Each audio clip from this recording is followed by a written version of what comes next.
Hello and welcome to overview study IAS. तो दोस्तों, हम ये जानते हैं करंट अफेयर कितना इंपॉर्टेंट है हमारे एग्जाम के लिए। किसी भी एग्जाम में उठा के देखिए 30 से 35% डायरेक्ट करंट अफेयर से क्वेश्चन आते हैं। तो इसी करंट अफेयर को सॉल्व करने के लिए जो हमारे अंदर डर बैठ गया है करंट अफेयर को लेकर, हमेशा हम परेशान रहते हैं, इसी डर को ख़त्म करने के लिए हम आपकी हेल्प करने के लिए लेके आ रहे हैं करंट अफेयर की सीरीज, जो डेली आपको 6 PM पर मिलेगी।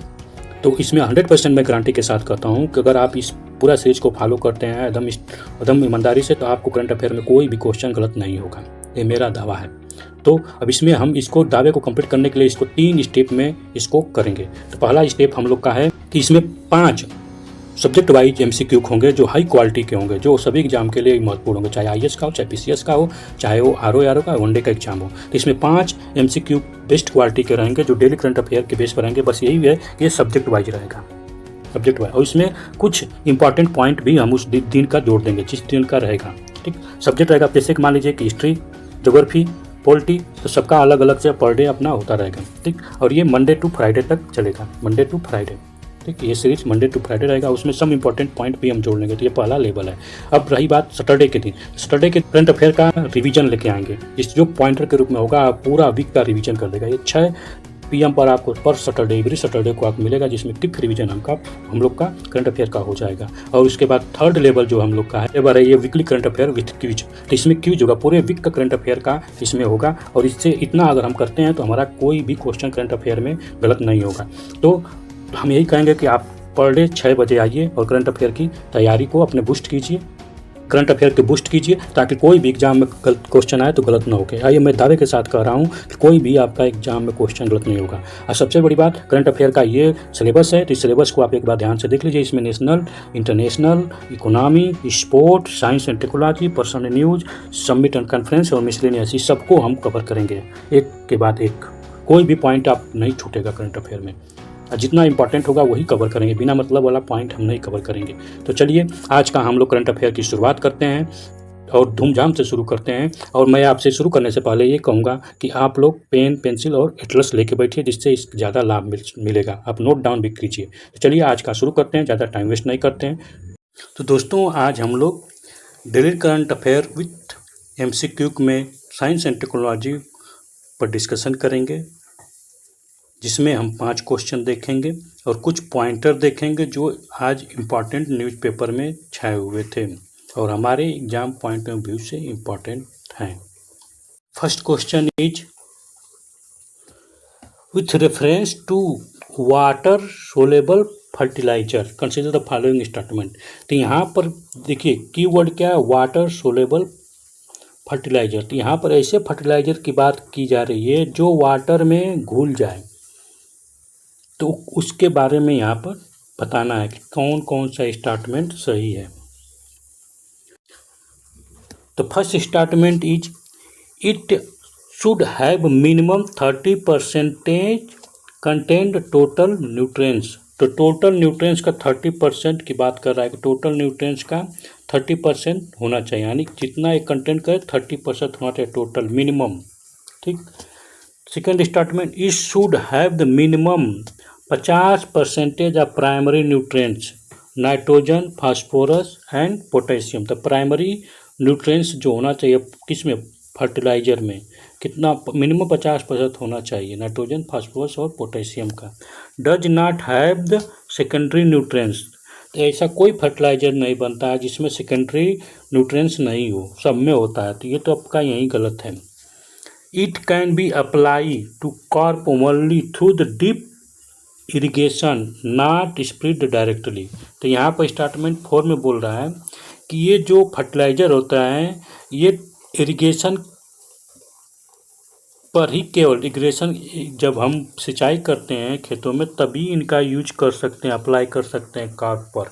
ये डायरेक्टली हम स्प्रेड नहीं कर सकते हैं। तो ये गलत इन्फॉर्मेशन है। क्यों? हम डायरेक्टली भी यूज करते हैं। तो फर्स्ट, सेकेंड और थर्ड और फोर्थ हम देख रहे हैं तो इनकरेक्ट है। ठीक। तो अब इसमें पूछा है कौन सा है, ओनली 1, ओनली 2, ओनली 3, ऑल 4, तो सभी। तो इसमें हम थर्ड बोला कि गलत है, क्या थर्ड को बोला कि गलत है, फोर्थ को बोला गलत है, रीजन बताया। और यहाँ पर बोल रहा है 50% मिनिमम, नहीं 25% होना चाहिए। कितना? 25%। तो ये भी गलत है। Only first is correct. तो only one is correct, A is correct option. अब इसका एक्सप्लेनेशन ये न्यूज में क्यों था ये भी देख लेते हैं। तो ये न्यूज में था ये सब्सिडी को लेके, भारत सरकार ने फर्टिलाइज़र के लिए सब्सिडी प्रोवाइड किया। तो उसमें क्या हो रहा है कि जितने भी मिडिल मैन हैं, जितने भी शॉपकीपर हैं या कॉर्प जो फर्टिलाइज़र को सप्लाई करने वाले हैं, वो सब क्या कर रहे हैं उसमें 420 ही कर रहे हैं, ठीक ना। तो इसीलिए ये न्यूज में था। और उस देखिए न्यूट्रिएंट्स बेस्ड सब्सिडी का प्रॉब्लम फर्टिलाइज़र में सरकार क्या कर रही थी, न्यूट्रिएंट बेस्ड सब्सिडी दे रही थी फर्टिलाइज़र पर। टेक्निक डी कंट्रोल, टेक्निकली क्या था, डी कंट्रोल कर हो रहा था। इसलिए manufacturer importer only receive the per ton subsidy link with the individual NPK and yes and nitrogen phosphorus calcium and sulphate, इस सब के कंटेन में सब्सिडी पर टन प्रोवाइड की जा रही थी और ये डी कंट्रोल हो गए थे। इसीलिए तो क्या हुआ था कि अप्रैल 2023 में department of fertiliser had the prescribe the maximum profit margin. तो आपको परीक्षा में पूछ देगा कि कौन सा डिपार्टमेंट है जो सब फर्टिलाइजर का सब्सिडी प्रोवाइड करने का काम करता है, तो department of fertiliser. Over the cost of determine reasonable MRP, तो MRP रीजनेबल MRP से ऊपर आप कास्ट नहीं डिटरमाइन कर सकते हैं। Company charge more could not be paid any subsidy to centre under the nutrient based subsidy. अगर कोई भी अगर मैन्युफैक्चरर हो या इम्पोर्टर हो, अगर वो MRP से ज़्यादा चार्ज करता है तो उनको सब्सिडी प्रोवाइड नहीं की जाएगी। Central government in October 2015 issue the general specification for the commercial of these fertilise 100% soluble in water. तो 100% सोलेबल की बात क्या है कि भैया आप जो भी फर्टिलाइज़र बनाओगे वो 100% क्या होना चाहिए, वाटर में सोलेबल होना चाहिए। कब किया था गवर्नमेंट, 2015 में इशू किया था। It can be applied the crop through the drip irrigation spread directly to the plant leaf. तो ये प्लांट के पत्तों पर डायरेक्टली इनको अप्लाई किया जा सके, या तो ये इरिगेशन के साथ भी अप्लाई किया जा सके या तो direct. Instant formal normal field apply in the soil, hence 4 is not correct, 4 is not correct. इसीलिए और क्या पॉइंट है, तो मिनिमम 30% कंटेंट टोटल न्यूट्रिएंट्स। तो मिनिमम 30% होना चाहिए टोटल न्यूट्रिएंट्स का, पहला करेक्ट था। 25% प्राइमरी होना चाहिए NPK, ठीक ना। तो ये भी स्टेटमेंट इनकरेक्ट है, लेकिन 25% होना चाहिए। क्वेश्चन में क्या दिया 50%। थर्ड, बैलेंस सेकेंडरी को बैलेंस करने की बात किया गया है। Sulphur, calcium, magnesium and micro में क्या होता है, zinc, boron, manganese, iron, copper, molybdenum. तो ये सब एग्जाम में पूछ लिया जाएगा कि सेकेंडरी कौन सा है, तो इसको नोट डाउन कर लीजिए अपने कॉपी में कि सेकेंडरी कौन सा आता है, प्राइमरी कौन सा है। तो सेकेंडरी में आपको नोट डाउन होना चाहिए, परीक्षा में पूछेगा सेकेंडरी कौन सा फर्टिलाइजर में न्यूट्रिएंट्स यूज होता है। तो maximum prescribe limit contaminate lead, cadmium, arsenic, total chloride and sodium में क्या कंटेमिनेट कर देते थे, hence statement third is incorrect, यानी क्वेश्चन के अनुसार इनकरेक्ट है, क्योंकि ये होना चाहिए। ठीक, तो आपको ये 2-3 पॉइंट मिल रहा है, इसको नोट डाउन कर लीजिए, ठीक है ना। नेक्स्ट क्वेश्चन,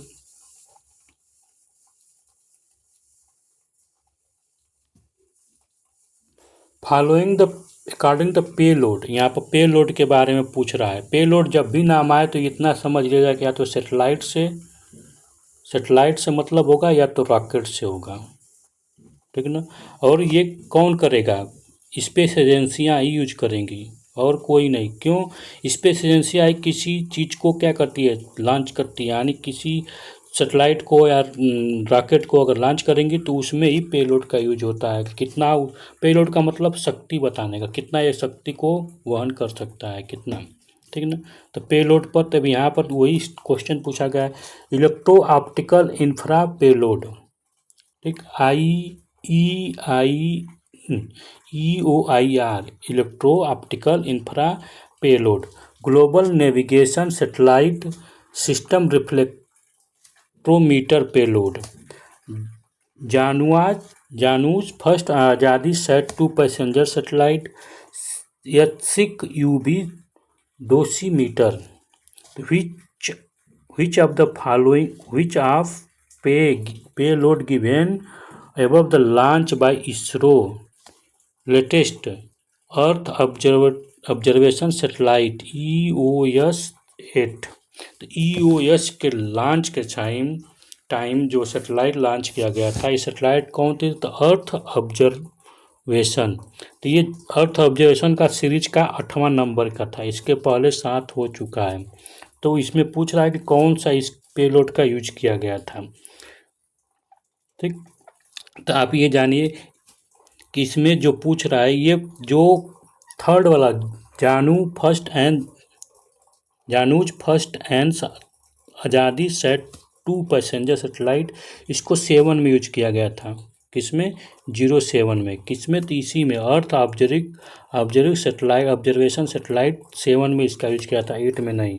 तो इसको नोट डाउन कर लीजिए कि ये 7 में किया गया था, ये इनकरेक्ट हो गया हमारा इसी तरह से। ठीक, तो थर्ड इनकरेक्ट है। तो कौन सा सही होगा? देखिए, इसका भी यूज किया गया है, इसका भी यूज किया गया। आप किसी भी सेटेलाइट में यूज किया गया, अभी खुद सोचिए, आप नहीं भी पढ़े हैं तो भी आप कर सकते हैं। क्या? अर्थ को ऑब्जर्व करने वाला सेटेलाइट हमें चाहिए। तो अर्थ को ऑब्जर्व करने नेविगेशन तो हमें ही चाहिए। नेविगेशन जब तक न रहेगा तो फिर हम कैसे काम करेंगे? ठीक, फोटो खींचना चाहे कुछ भी हो, कैसे होगा? ऑप्टिकल इंफ्रा कैसे चाहिए जब हम फोटो ही नहीं खींच पाएंगे? ठीक, तो इलेक्ट्रो ऑप्टिकल इंफ्रा ये भी चाहिए। अब बचा ये चौथा आपको जब भी आप पढ़ते हैं मंगलयान, ठीक ना, तो मंगलयान या में हमेशा इसका नाम आता रहता है, ठीक ना। तो इसमें भी इसका यूज किया गया था। तो ये is correct option, 1 2 3 is correct option. अरे थर्ड को छोड़ के, थर्ड किस में नहीं है? हाँ, तो सी इज करेक्ट, ओनली 2 और 3 करेक्ट, ठीक ना। क्या? ओनली 2 और 3 करेक्ट। अब रीजन क्या है कि अब फोर्थ सही है, लेकिन इसमें रीजन क्या है कि 2 3 अब कहीं ऑप्शन नहीं दिया है, दिया तो है, नीचे है चौथा नंबर का, पूरा ऑप्शन नहीं दिख रहा था ना। तो हाँ, तो 1 3 को छोड़ के सब सही है, तो 3 को काट दीजिए और 1 2 4 सही है, तो डी इज करेक्ट ऑप्शन। चलिए एक्सप्लेनेशन इसका देखते हैं। एक्सप्रेशन में देखिए बताया है पूरा, इसको पॉइंट को आप नोट डाउन भी कर लीजिए अपनी कॉपी में। तो earth observatory satellite watch launch by, किसके द्वारा लॉन्च किया गया? तो स्मॉल सेटेलाइट लॉन्च व्हीकल। जैसे आप समझिए कि आप कहीं, आप मान लीजिए कि आपको इलाहाबाद से दिल्ली जाना है, तो आप कैसे जाएंगे? कोई व्हीकल तो चाहिए ना आपको, जो कि आपको इलाहाबाद से उठाए और दिल्ली तक ले जाए। तो उसी तरह से इसी व्हीकल का यूज किया। जैसे आप ट्रेन पकड़ेंगे आप व्हीकल के रूप में, या तो एरोप्लेन पकड़ेंगे, या तो आप बस पकड़ेंगे, ठीक है ना। उसी तरह से अब जैसा आपको सूटेबल पड़ेगा उसके हिसाब से, उसी तरह से इसरो भी जब कोई लॉन्च करता है अपने सेटेलाइट को तो व्हीकल लेता है, और वो अपने उस कैपेसिटी से लेता है कि जिस कैपेसिटी से वो सेटेलाइट को भेजा जा सके। अभी नहीं कि वो पकड़ लिया, बहुत हैवी व्हीकल पकड़ लिया, उसका खर्च ज़्यादा हो जाएगा, ईंधन ज़्यादा लगेगा, सब एनर्जी का खेल है, तो ईंधन ज़्यादा लगेगा, तो उसको बचाने भी तो है। तो इसलिए जैसे आपको ही सोच लीजिए, आपको ट्रेन से जाना है, एयरप्लेन से जाना है, आपको दिल्ली जाना है, तो आप ट्रेन से भी जाएंगे 6 घंटा लगेगा, आप पहुँच जाएंगे। एयरप्लेन से जाएंगे 1 घंटा लगेगा, लेकिन इसमें चार्ज क्या है? ज़्यादा है। तो आपको इकोनॉमिकल भी देखना है कि क्या है। उसी तरह से इसरो भी जब सेटेलाइट लॉन्च करता है तो ये देखता है कि किस व्हीकल से हम पहुँचाएँ इसको कि हमारा इकोनॉमिकल ज़्यादा बर्डन न बढ़े। तो इसीलिए यहाँ पर किसका यूज किया गया था? स्मॉल सेटेलाइट लॉन्च व्हीकल का, ठीक। तो ये व्हीकल है जिससे पहुंचाया गया है, ये काम होता है बस पहुंचाने के बाद ये रास्ता छोड़ देता है। जिस तरह से आपको ट्रेन प्लेटफार्म पर पहुंचाने के बाद छोड़ देगी, आप उसमें से निकल के चले जाएंगे। उसी तरह से सेटेलाइट है, व्हीकल क्या करेगा? वहाँ तक पहुँचा देगा, उसके बाद सेटेलाइट अपना काम करने लगेगी निकल के वहाँ से, ये अपना गिर जाएगा। कहाँ जाके गिरेगा? तो ये जाके गिरेगा समुंदर में या कहीं, इसको गिराया जाता है, वापस ये नहीं आता है। लेकिन अभी हालों में इलन मस्क ने नया खोज किया है, उसका अभी अब पढ़ेंगे, ठीक ना। उसमें क्या है कि इसको वापस लेके आएगा अपने जगह पर, फिर वापस आ रहा है, ठीक ना। नया तकनीक लेके आया, टेक्नोलॉजी। तो इसमें क्या है, primary objective of earth observing satellite 8 mission include the design, develop the micro satellite, create payload instrument compatible with the micro satellite bus, incorporate new technology required the future operating satellite। तो इसमें क्या क्या था, इसमें 3 चीज़ें देखिए क्या क्या, कैरी पेलोड, 3 पेलोड क्या क्या था। तो electro optical infrared payload, global navigation satellite system reflectometry payload and 6 UV dosimeter. तो ये तीनों को आप नोट डाउन कर लीजिए और इसका काम क्या है ये भी जानना जरूरी है। अगर काम नहीं जानेंगे तो फिर कहानी आपका गड़बड़ हो गया। परीक्षा में इसका अप्लाई भी पूछ देता है। यूपीएससी तो ज़्यादातर एप्लीकेशन पर ही ध्यान देता है, ठीक है ना, तो इसलिए आपको ध्यान देना पड़ेगा। तो यहाँ पर इलेक्ट्रो ऑप्टिकल इंफ्रारेड पेलोड का क्या है कि ये इसका काम है कैप्चर इमेज को कैप्चर करना, और किस वेव में, तो मिड वेव और लॉन्ग वेव पर कैप्चर करेगा, बोथ डे और नाइट। अब ऐसा नहीं कि डे में कैप्चर करेगा और नाइट में नहीं करेगा। तो इसका काम क्या है, इलेक्ट्रो ऑप्टिकल इंफ्रारेड का काम है कि नाइट और डे में मिड वेव और लॉन्ग वेव इंफ्रारेड पर इसको कैप्चर करना है इमेज को, ठीक। सेटेलाइट बेस ऑन सर्वेलाइंस, और इसका क्या किस तक कब ये तो क्या, जब सेटेलाइट का सर्वेलाइंस करेगा, distance disaster monitor, environment monitoring, fire detection, volcanic observation, industrial and power plant disaster monitoring, ठीक। तो इस सब पर अप्लीकेशन करेगा, ठीक ना, डे और नाइट में। और कैप्चर इमेज करेगा किसका, तो जितना भी आपका डिजास्टर से रिलेटेड होगा। आप देख लीजिए इसका काम है डिजास्टर की तरफ जाना, कि इसका काम है डिजास्टर से रिलेटेड काम करना, पूरा मॉनिटरिंग करेगा डिजास्टर से रिलेटेड। अब उसके बाद आता है global navigation satellite system reflectometry payload. इसका काम है, देखिए यहाँ पर क्या नेविगेशन है ना, तो नेविगेशन कहाँ होता है, अब नेविगेशन करने कहाँ जाते हैं, हवा में तो जाएंगे नहीं, अब कहाँ करेंगे, पानी हवा, यही तो। अब पानी में जाते हैं नाव को चलाना ही तो नेविगेशन कहलाता है। तो उसी तरह से नेविगेशन, आप जितने भी चलने वाली चीज़ है उसको ये मॉनिटरिंग करने का काम करेगा, उसको ये रिमोट सेंसिटिव करेगा, ठीक ना।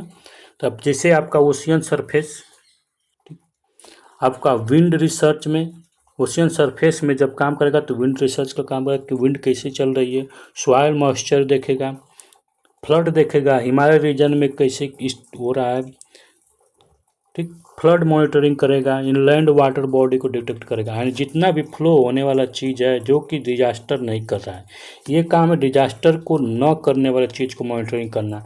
और इलेक्ट्रो ऑप्टिकल इंफ्रा का काम है डिजास्टर होने वाले चीज़ को मॉनिटरिंग करना, ठीक। तीन दोनों का अलग अलग काम है, इसको समझ लीजिए। अब बचा तीसरा का काम, सिक यूएसबी डीसोमीटर जो है, इसका मेजर करना है का UV irradiance and crew model view point function high dose gamma radiation warning sensor. तो ये सेंसर का काम कर रहा है और ये किसका, ये गगन मिशन में इसका यूज किया जा रहा है, ठीक। तो आपको परीक्षा में पूछ देगा कि गगन मिशन में कौन सा, तो इसको आपको याद होना चाहिए। सिक यू अल्ट्रावायलेट डोसीमीटर है, ठीक ना। तो 3 का। और यहाँ पर देखिए 2 पैसेंजर सेटेलाइट जो लॉन्च किया गया था, जानूस फर्स्ट आज़ादी सेट 2 क्या अर्थ ऑब्जर्वर सेटेलाइट 7 में यूज किया गया था। Next question, teraflop is use for, teraflop का यूज क्या है, measure speed with video camera, नहीं वीडियो कैमरा के लिए स्पीड मेजर करने के लिए नहीं, measure the speed of wind, नहीं विंड का मेजर करने नहीं, measure the computing power of system, हाँ इसका काम है कंप्यूटिंग पावर ऑफ सिस्टम, किसी भी सिस्टम का कंप्यूटर सिस्टम में ख़ास तौर से एआई में ख़ास तौर से उसके पावर को मेजर करना कि कितना इसका कंप्यूटिंग पावर है। Measure the disaster between the नहीं, इसका भी नहीं था, यानी थर्ड इज करेक्ट। तो ये भी हाल ही में न्यूज था कि इसमें क्या हुआ कि एआई जो हम इसमें क्या हुआ कि जो ministry of electronics and IT ministry है वो क्या अपने जो नियम कानून थे उसको थोड़ा सा रिलैक्स कर दिए कि चलो भाई आप लोग एआई के जैसे सब पूरा दुनिया एआई बना रही है, आर्टिफिशियल इंटेलिजेंस के पीछे एकदम पगला गई है पूरी दुनिया। तो इंडिया का थोड़ा सख्त था, इसलिए वो कहा कि चलो थोड़ा सा हम कंप्यूटिंग कैपेसिटी को जो नियम है का procuring the computing capacity for artificial intelligence solution, ठीक। तो उसका क्या नॉर्म को नियम कानून को थोड़ा सा क्या रिलैक्स कर दिया है कि चलो ठीक। और कुछ भी इसमें ऐसा नहीं है, बस यहाँ पर थोड़ा नंबर दिए हैं, नंबर का कोई मतलब नहीं है, बस ये जानिए कि T F flop is unit है। जब भी परीक्षा में आएगा टी एफ फ्लॉप क्या है तो TFLOPS यूनिट मेजर का करने का काम क्या है तो computing power of the system. Example के टाइम पर इफ द सिस्टम है द 10 TFLOPS तो FP16 पर परफॉर्मेंस तो 10 है और FP6 परफॉर्मेंस, तो इसका क्या हुआ कि वो कैरी आउट 10 मिलियन, ठीक ना, 10 मिलियन 10 ट्रिलियन कैरी आउट करेगा कितना में तो एवरी सेकेंड में क्या कर रहा है out of 10 trillion TF16 calculate every second. तो आपको बस ये ध्यान देना है, बस परीक्षा में पूछेगा तो यही पूछेगा, ठीक। अब ये नहीं पूछेगा कि कितना क्या होता है, बस पूछ देगा कि अगर एग्जाम्पल के तौर पर तो 10 फ्लॉपी है और किसका लिए PF16 के लिए तो कितना होगा तो उसका 10 ट्रिलियन एक सेकंड में इसका पावर होगा, ठीक है ना, एवरी सेकंड, ठीक। अब एआई कंप्यूटिंग की मेमोरी रिक्वायर्ड कितना तो 40 GB से 24 GB, ये परीक्षा में पूछ देगा कितनी AI reduced AI computing memory, ठीक। 40 GB से पहले 40 GB होता था, लेकिन जब ये इसका होगा तो गवर्नमेंट क्या किए रिड्यूज कर दिए कितना कि आप 25 GB यूज कर सकते हैं। Next question, with reference to terminal high altitude air defence third, इसको थर्ड बोलते हैं, कहीं the following statement it provide rapid deployed capability only against the short range ballistic missile, गलत, केवल शॉर्ट रेंज नहीं है, ठीक ना, शॉर्ट रेंज नहीं है मीडियम भी है, ठीक। इट डेवलप बाय इजराइल, नहीं इजराइल को तो नहीं, ये यूएस के द्वारा डेवलप किया गया है, ठीक, यूएस के द्वारा डेवलप किया गया है। और यहाँ पर प्रॉब्लम ये न्यूज में इसलिए आया, थर्ड बहुत पहले से है यूएस के पास, लेकिन न्यूज में इसलिए आया कि इजराइल क्या किया है कि अभी लेबनान पर क्या बोलते हैं लेबनान पर क्या किया है कि टारगेट कर दिया है और टारगेट मिसाइल दाग दिया। उस मिसाइल दागने में क्या हुआ है कि वहाँ पर लेबनान में यूनाइटेड नेशन के पीस कीपर थे, उनके ऊपर ही हो गया। जब ये उनके ऊपर टारगेट हो गया है तब जाकर क्रिटिसिज्म शुरू हो गया है, किसका, इजराइल का। तो इजराइल की यहाँ पर क्रिटिसिज्म मिल रहा है कि भैया तुम लेबनान पर तो दागे ठीक किए बढ़िया, लेकिन यूएस पीस कीपर पर क्यों दाग दिए, ठीक। अगर आप खुद सोचिए कि यूनाइटेड नेशन का कोई महत्व ही नहीं है, इतने दिन से आपका गाजा मर रहा है, इतने दिन से दुनिया में क्या बोलते हैं यूक्रेन रोज हो रहा है, कोई मतलब नहीं है, ठीक है ना, बस इनके ऊपर पड़ा तो चिल्लाने लगे, अब तक नहीं चिल्ला रहे थे, ठीक। तब उसी में क्या किया है कि यूनाइटेड नेशन अमेरिका ने अपना थर्ड किसको दिया, इजराइल को दे रहा है, ठीक। तो इसका फुल फॉर्म याद कर लीजिए, terminal high altitude area defence and battery use to intercept and destroy the enemy missile, ठीक। तो ये किस तरह का मिसाइल है, तो ये इसका मिसाइल इसका देखेंगे तो इसमें आप ये देखिए तो इसका अगेंस्ट शॉर्ट रेंज 1000 तक भी है, मीडियम है, ठीक, मीडियम रेंज 1000 से 3000 और लिमिटेड इंटरमीडिएट रेंज, ये अगेंस्ट शॉर्ट है, इसके अगेंस्ट में यानी है 3000 से 5000 किलोमीटर, इंटरमीडिएट रेंज तक है। तो ये बैलिस्टिक मिसाइल है, ठीक ना। और इसको डेवलप बाय किसके द्वारा, तो लोकहीड मार्टिन कॉर्प के द्वारा। ये कहाँ पर, यूएस में एक कंपनी है उसके द्वारा डेवलप की गई है, ठीक। तो ये यूएस के पास पहले से है, ठीक ना। तो डी, इनमें से कोई नहीं ऑप्शन करेक्ट है। Next,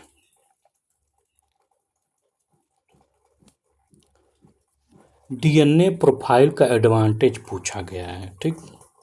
which of the following is are advantage of DNA profile. Monozygotic twin can be identify, नहीं। मोनो को नहीं। यहाँ पर जितने भी स्लेबी होंगे, जितने भी भाई बहन होंगे, सबको आइडेंटिफाई किया जा सकता है, लेकिन मोनोजाइगोटिक को नहीं। Wildlife species and endanger species can be identify, correct. It can be determine origin of species, correct. ये न्यूज में इसीलिए तो आया है कि हाई सुप्रीम कोर्ट बोला है कि ठीक है, अब आर्यन को प्रॉब्लम है कि आर्यन विदेशी थे कि कहाँ से थे, कि इनका डीएनए प्रोफाइल किया जाए, जिससे ये मालूम चले कि वास्तव में कहाँ के थे। तो ये आर्यन को लेके है कि आर्यन विदेशी थे कि इंडिया मूल के थे, अब सबका अलग अलग कथन है। तब यहाँ पर कहानी बदल रही है थोड़ी, ठीक ना। तो यहाँ पर डीएनए प्रोफाइल को लेके बहुत सारे नेता भी बोलते रहते हैं टाइम टू टाइम, ठीक ना। और तो इसलिए आपको ये डीएनए प्रोफाइल बहुत इम्पॉर्टेंट है, आपको याद करना जरूरी है, ठीक। तो डीएनए प्रोफाइल क्या, a type of most effective approach determine the origin of biological specimen, ठीक। तो मोस्ट इम्पॉर्टेंट है कि आप कहाँ का इसका ओरिजिन पूरा पता किया जा सकता है। It has been extremely use to solve the murder, sexual assault, variety of other horrible crime. तो इसका यूज होता था क्राइम में, हर तरह के क्राइम में, लेकिन अब इसका एडवांटेज और बढ़ाया जा रहा है, ठीक। अब इसका एडवांटेज ये हो रहा है कि इंडिविजुअल क्लोज ऑफ स्लीबीज, मतलब भाई बहन, ठीक, जितने भी हैं उसका एक्सपेक्ट मोनोजाइगोटिक को छोड़ के can be identify, context to the former fingerprint DNA profile can be perform only any biological material, no limit the single organ are located और बॉडी, कहीं इसका लिमिटेशन ही नहीं है, ठीक ना। Because of high sensitive DNA profile can be perform degrade an small amount of the biological material. These species of origin gender can be identified. origin और gender भी बताया सकता है कौन सा मेल फीमेल क्या है। It possible to identify the wildlife endangered species which well the biological warfare and secondary statement correct, ठीक। अब यहाँ पर DNA profiling improve the judicial administration. अब डीएनए प्रोफाइल का जुडिशियल एडमिनिस्ट्रेशन में इम्प्रूव होगा। Also solving the money and inquiry time of resource, ये is correct option, ठीक। तो ये आज हम लोग का साइंस और टेक्नोलॉजी से रिलेटेड इम्पॉर्टेंट 5 वीक के एमसीक्यू थे, और इसमें आपको अच्छा लगा होगा, आपको बहुत सारा नॉलेज आया होगा। तो आप लाइक शेयर सब्सक्राइब भी कीजिए। और आज का कुछ हम लोग ब्रेकिंग जो हमारे न्यूज़पेपर में था उसको कवर कर लेते हैं, जो इम्पोर्टेंट है। हमारे न्यूज़पेपर में आता है नाइल बेसिन था, और पर्सन विथ बेंच डिसेबिलिटी, मिचेलिजा, स्मॉल मॉड्यूल रिएक्टर, और अब्दुल कलाम, तीनों पर डिस्कशन करेंगे। पहले नाइल बेसिन को देखते हैं। तो नाइल बेसिन में क्या हुआ कि यहाँ पर इनके वाटर रिसोर्स को लेकर एग्रीमेंट हुआ है, ठीक। और इसमें एग्रीमेंट में क्या किया, इजिप्ट इसका अपोज कर रहा है। तो नाइल रिवर के बारे में थोड़ा सा जान लेते हैं। वर्ल्ड लार्जेस्ट रिवर है ये, ठीक। इसका ड्रेन एरिया नियरली 100% केवल लैंड मास ऑफ अफ्रीका का कॉन्टिनेंट का। सोचिए दुनिया का सबसे बड़ी रिवर है, लेकिन इसका 10% ही ये अफ्रीका में बहती है। राउंड 11 कंट्री से होकर जाती है, साउथ से नॉर्थ जाती है, यानी साउथ इधर है और नॉर्थ इधर जाती है। और इस 2 ट्रिब्यूटरी से मिल के बनी है, वाइट नील और ब्लू नील से बनी है। वाइट नील जो ओरिजिन होती है बुरंडी से होती है, और रवंडा से। नील का ओरिजिन, ब्लू रिवर का ओरिजिन इथोपिया से है, ठीक। अब इसकी ट्रिब्यूटरी कौन सी है, तो शोबात है, और अतबारा है, बारहाइल गजल। तो ये आपका इम्पोर्टेंट है। नाग रिवर का आप मैप में देख लीजिए, पर अच्छा रहेगा। Person with bench mark disability, person with bench mark disability, तो इसमें सुप्रीम कोर्ट ने बोला है, ठीक ना, इसमें सुप्रीम कोर्ट ने अभी हाल ही में निर्णय दिया है कि physical disability should not be ground disability कंटेड from the medical education, यानी मेडिकल एजुकेशन से उसको डिबार नहीं किया जा सकता है, ठीक है ना, अगर वो फिजिकल डिसेबल है। ठीक, currently graduate medical education education regulation 1997 bar the person with bench disability mark for MBBS, तो जो रेगुलेशन बनाया गया है उसमें 1977 में 1997 में उसमें कहा गया है कि भैया आप अगर बेंचमार्क डिसेबिलिटी हो तो आपको बाहर किया जा सकेगा, लेकिन यहाँ पर सुप्रीम कोर्ट ने उस पर रोक लगा दी, इसीलिए न्यूज में है। तो अबाउट आप कुछ जान देते हैं point person with bench disability के बारे में। तो सेक्शन 2R बोलता है कि right of person with disability act 2016 define PWBD a person with not less than 40% a specific disability certify by the certify authority. 40% से उसका डिसेबिलिटी कम से कम होना चाहिए, लेस देन होना चाहिए, उससे ज़्यादा होगा तो उसको सर्टिफिकेट नहीं मिलेगा। स्पेशली प्रोविज़न क्या है, तो free education for the children 6 से 8 साल तक के लिए 5% रिजर्वेशन किसमें, गवर्नमेंट और एलाइड हायर एजुकेशन इंस्टीट्यूट में 4% रिजर्वेशन उनको गवर्नमेंट जॉब में। तो ये आपका पर्सन विथ डिसेबिलिटी परीक्षा में पूछ देगा कि कितना प्रतिशत गवर्नमेंट जॉब में है, तो आप 4% है। कितना परसेंट डिसेबिलिटी से कम होना चाहिए, 40% से डिसेबिलिटी कम होना चाहिए। ठीक, मैं अब आपका मेचा जिला के बारे में जान लेते हैं। मेचा जिला यही है, स्पेस एक्स यानी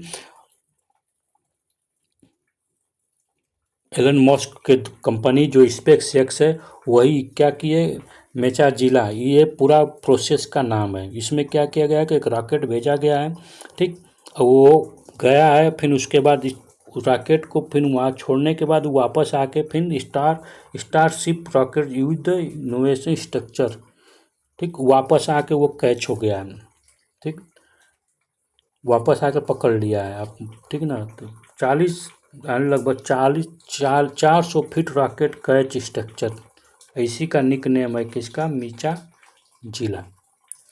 तो tallest structure equipment with massive machine arm, उसका बहुत बड़ा मशीन आर्म जो कैच करा super heavy booster rocket design to launch the Starship space air mid air to return the earth. This is a new method of rocket recovery which is more efficient and reusable capable of the traditional landing technique. इसमें क्या हुआ, जैसे हम rocket भेज देते थे तो rocket का यूज वापस नहीं हो पाता था, वो डिस्ट्रॉय, ये रीयूज पर भी काम का, अब जैसे अब भेज दिया गया, ठीक, अब वहाँ गया, उसको फायर हो गया, फायर होने के बाद वापस आके वो कैच हार इस तरह से बनाया गया है, ठीक है ना। उसमें आप देखेंगे वीडियो में तो वो आके उसमें कैच हो जाएगा, उसमें आ जाएगा और इसका फिर बाद में यूज किया जाएगा, फिर ये जाएगा, फिर वापस आएगा, ठीक। तो ये इसका नाम पूछ देगा कि मेचा जिला क्या है, तो मेचा जिला आप समझ लीजिए कि एक तरह से स्ट्रक्चर है जिसका काम है रॉकेट कैचिंग स्ट्रक्चर का काम करेगा, बस इसका यही काम है, किसी भी रॉकेट को कैच करना, ठीक। स्टारफिश, इसको स्टारशिप कोई भी रॉकेट अगर भेजा जाएगा तो इसको करेगा, इसका काम है बस। और इसको कौन बनवाया है, तो आपको space x. Small module reactor, तो ये गूगल साइन क्या है, first ईवर Corp agreement with the California base Kirloskar power purchase nuclear energy from multiple small modular reactor. तो अब यहाँ पर स्मॉल मॉड्यूलर रिएक्टर के बारे में जान लेते हैं। तो एडवांस न्यूक्लियर रिएक्टर है ये, have the power capacity 300 megawatt per unit. Only 2 small module reactor projects have received optional stage globally. India का बजट क्या है? तो इंडिया 2024 और 25 में अनाउंस किया है भारत स्मॉल रिएक्टर।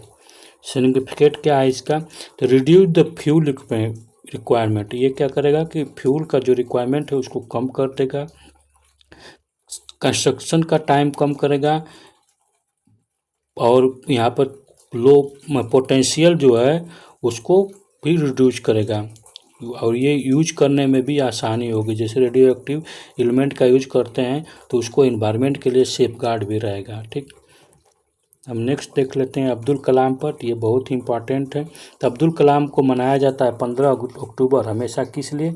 तो ये वर्ल्ड स्टूडेंट डे के बारे में मनाया जाता है कि 15 अक्टूबर वर्ल्ड स्टूडेंट डे के लिए। ठीक, तो अब्दुल कलाम के बारे में जान लीजिए। तो इनका जन्म तमिलनाडु में हुआ था। अब्दुल कलाम 11वें प्रेसिडेंट थे। ठीक, और इनका फोकस था कि transforming India into develop nation by 2020 तक। 2020 को इंडिया को डेवलप नेशन बनाने के काम किए थे। और इनको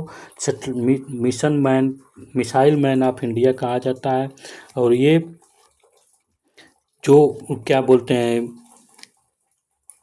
इंडिया का first indigenous satellite launch vehicle का निर्माण किए थे सक्सेसफुली। ठीक है। अब इनको अवार्ड क्या क्या मिला? तो भारत रत्न पाया 1947 यानी कारगिल युद्ध से पहले। पद्म विभूषण मिला 1990 में। ठीक, फिर उसके बाद इनका वैल्यूबल का इंटीग्रिटी, ह्यूमनिटी, विजनरी लीडरशिप। ठीक, तो आज का यहाँ इतना ही रहा। फिर कल मिलेंगे नए टॉपिक के साथ। ठीक, तो thank you for the watching. जय हिंद।